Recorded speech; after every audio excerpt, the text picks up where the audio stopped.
And the US-India trade talks are at a pretty sensitive moment. Washington and New Delhi are still negotiating a long pending deal. But now a farmer's flashpoint has come into the picture. This is US's two powerful states are pressuring the American President Donald Trump to take their demand straight to the Indian Prime Minister Narendra Modi. And this is about India's 30% tariffs on American pulses. So is this the time that Trump is to taste a bit of his own medicine? Two Republican senators, Steve Daines of Montana and Kevin Cramer of North Dakota, have written directly to President Trump in a letter, and they've urged him to push India to lower the 30% import duty on American pulses.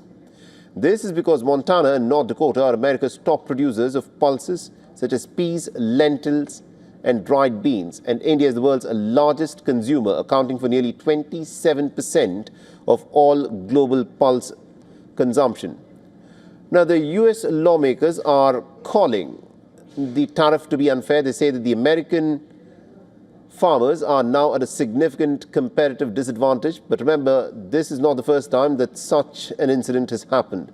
During Donald Trump's first term, the same senators had written a similar letter, and Donald Trump had hand-delivered it to the Indian Prime Minister in the year 2020.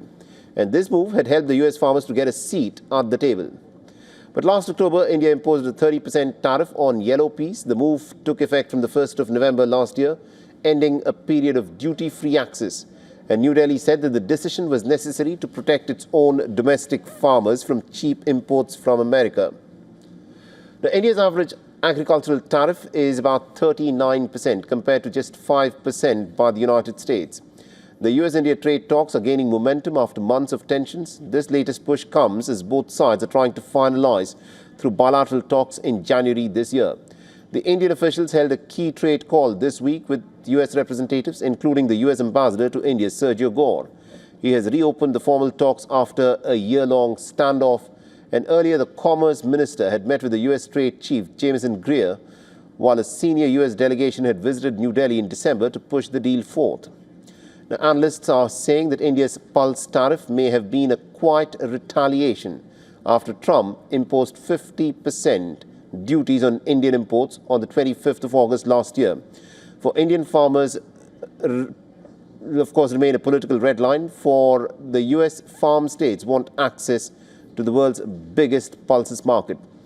So as trade talks continue, a simple question, of course, looms. Can a dal that is pulses derail diplomacy, or will it force the two nations to make a deal? For all the latest news, download the WION app and subscribe to our YouTube channel.